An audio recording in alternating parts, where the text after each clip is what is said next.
So that's the logo that they created themselves.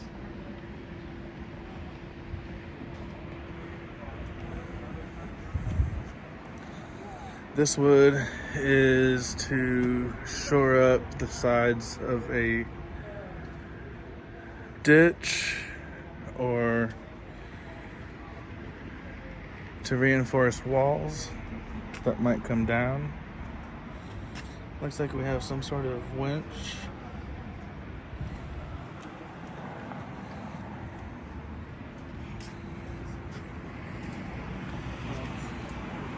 We got the oxygen tanks. So the rock, that's. We got rehydration for the firefighters. Every station will kind of Got extra storage. So being the first Some wood. station, Block off the that's just what wheels. they came up with that years and years ago. Got a generator. It's Some just a gear. station pride thing. Man, this is huge. So, just with all the sport teams we have in the city, the Star practice just down the road. We also have the Cowboys, short Cowboys practice here. FC Dallas at Station 4, we have that on that engine. So, we just, any team that kind of practices in here, just jump that started.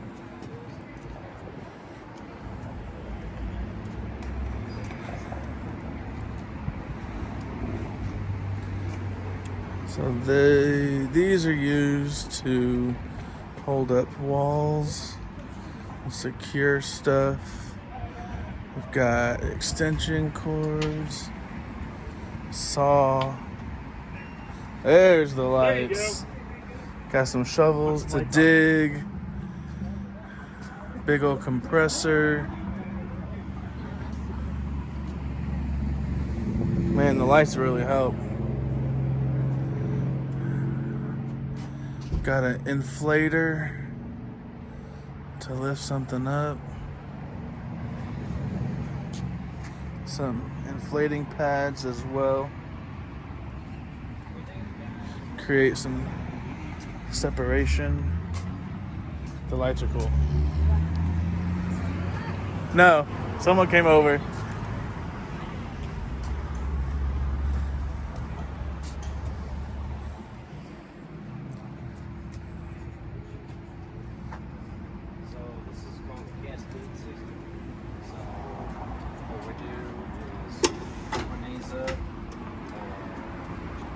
Down, and these air bottles go in there that we can fill them up. So I don't know if anybody's gone over the truck with you or not. So this is it's our special operations truck. It is a multi-purpose vehicle. So any working incident where we would need like rehab or something like that, this truck rolls. So any working fire, any big incident, or any rescue type call, this truck always goes. Curbside, which is this side over here, is strictly rehab operations for the most part. So that includes filling air bottles, scene lights, spare air bottles, water, Gatorade, a cart to take this stuff back and forth from the truck to the scene if we need to. Extra refreshments, snacks. These coolers get filled with ice. More stacks. Pop-up tents, so during summertime if we need shade or whatever else, we can pop those out. Chairs, tables, set up our stuff on, and then obviously we're the firefighters. What's the go-to snacks? Typically Cliff Bars and granola bars is The energy. Yeah. So when we're working, we use a lot of energy, and we gotta restock the tank pretty quick if they want us to keep going. So typically we'll work 2 bottles of air bottles on a working incident, and after that we have to report to formal rehab where we come over. We have to take a minimum of a 20-minute break. They take our vital signs. They have to fall within certain parameters. If they don't, then you go basically into a holding tank where you get evaluated a little bit longer. They'll recheck your vitals. If you're good, you can come out. If you're not, then we're starting to think about whether or not we need to transport you to the hospital, look for fluid replacements, IVs, that kind of stuff. So, it's kind of how we take care of ourselves. The other side in the rear, unless you guys have any more questions on this side, we can work our way around. Yeah. Like I said, it's kind of a multi-purpose vehicle. So everything from here all the way around to the driver's side is designed for trench operations, structural collapse, shoring, anything along those lines. So you see a lot of lumber in here.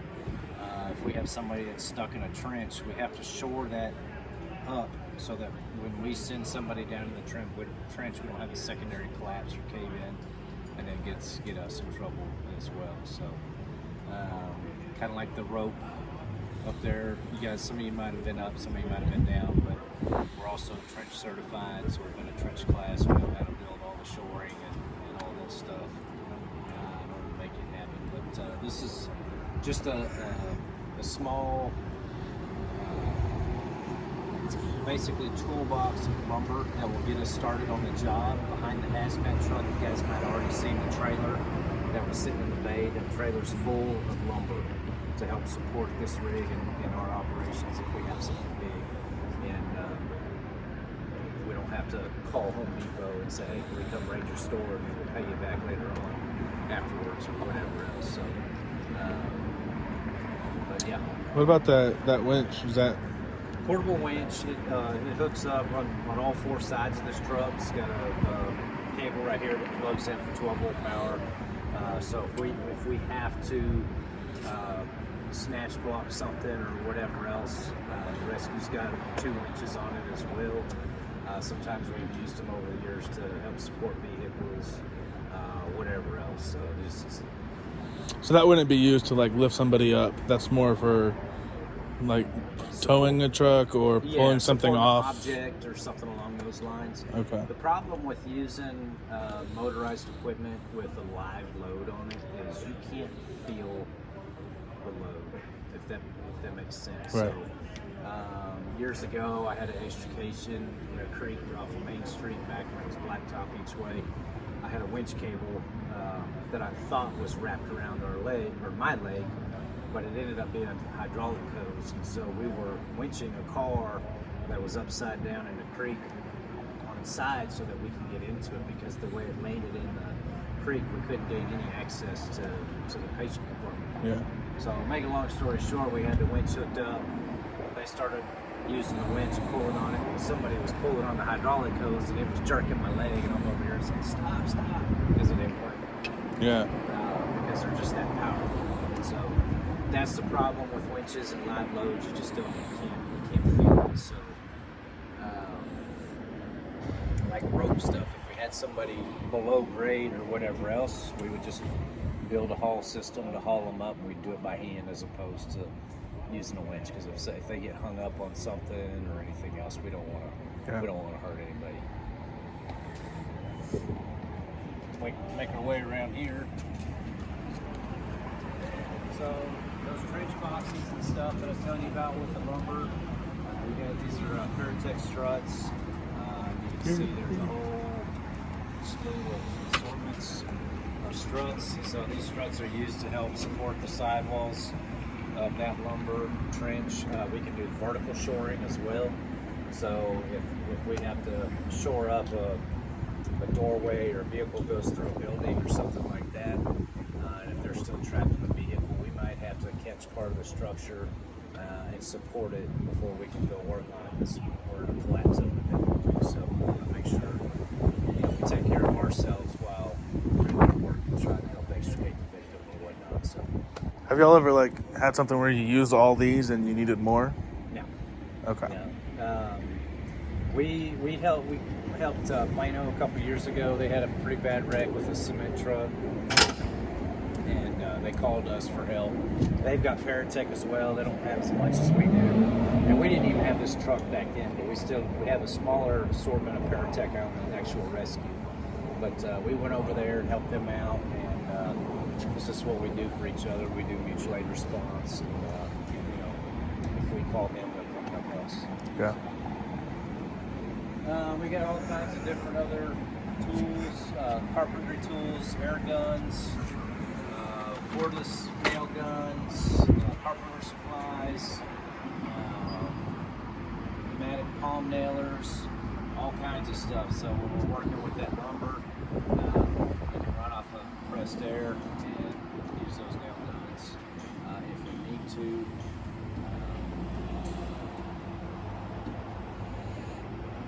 That's pretty much it. Just air lines with electrical cords. That way, if we gotta set up a lumber station and cut stuff, we can do that. We can build a quick tank real fast. Got the compressor there to run that stuff, saw for cutting. And then we got other hand saws in there, circular saws. So, if we get in a trench, we might have to dig, right? So we got a lot of shovels in here. We got shovels for tall people. We got shovels for short people.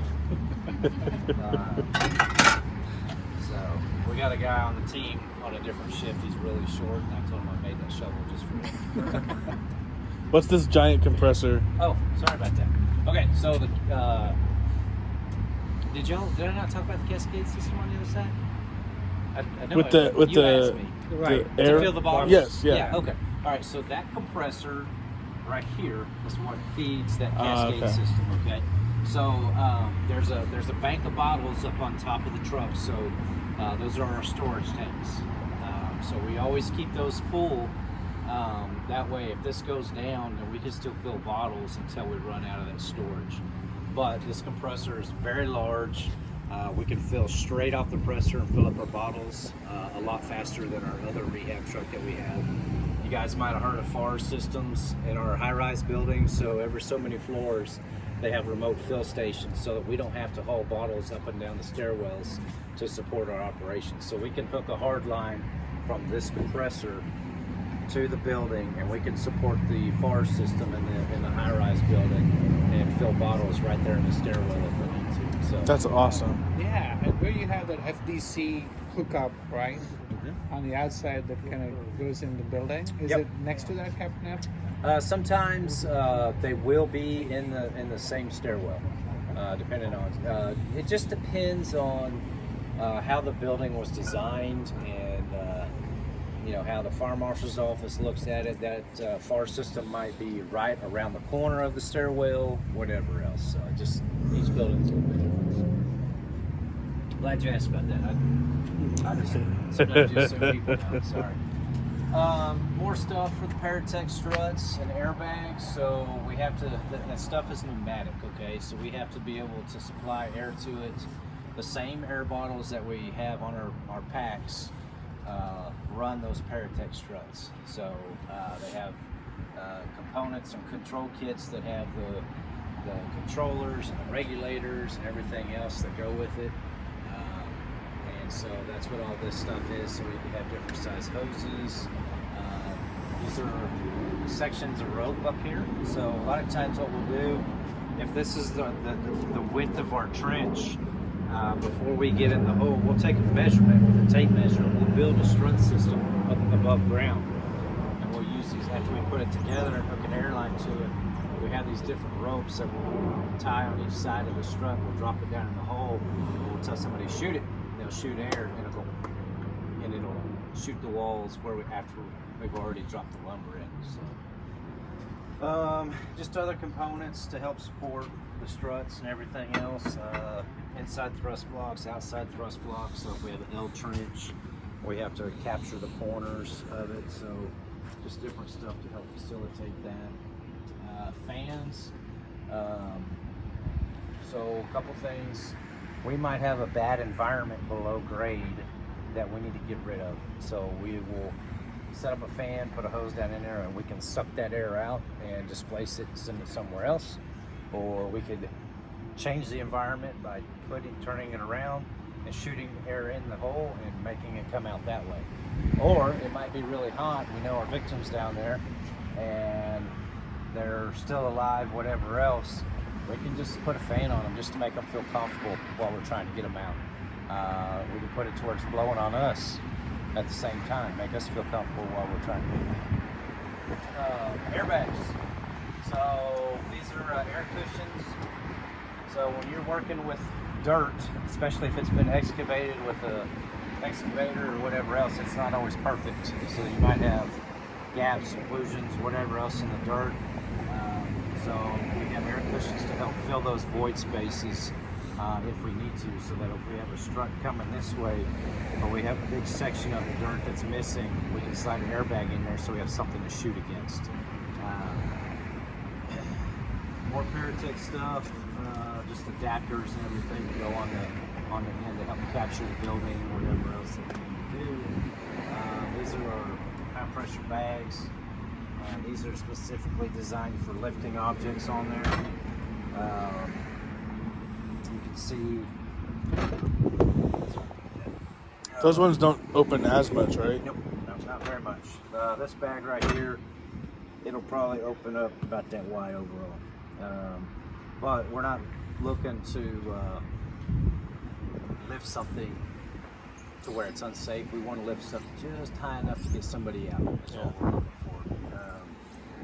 So on this bag right here, you guys can see it says 19 US tons. So this is a 19-ton bag. Wow. This bag right here, it's one of the big ones, and 89 tons. So pretty much lift the tank off with that thing right there. Yeah. So, pretty crazy. We can stack our bags. We can stack up to 2 bags if we need to. So if we need to get a little bit of extra height, whenever we stack them, that's what the X is for on here. It's an indicator to make sure that they're lined up like this when you stack. Rectangle bags. A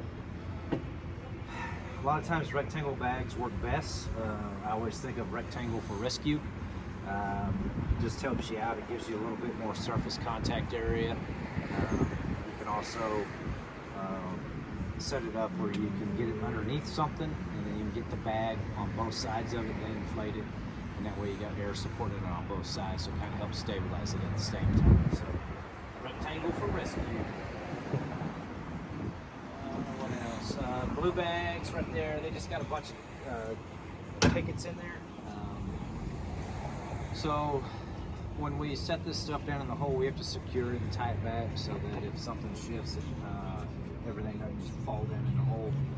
So we will drive pickets in the ground on the top side, and everything's attached by rope. So we'll just kind of secure it back with the rope, make sure it stays put where it's supposed to. Driver compartment right here.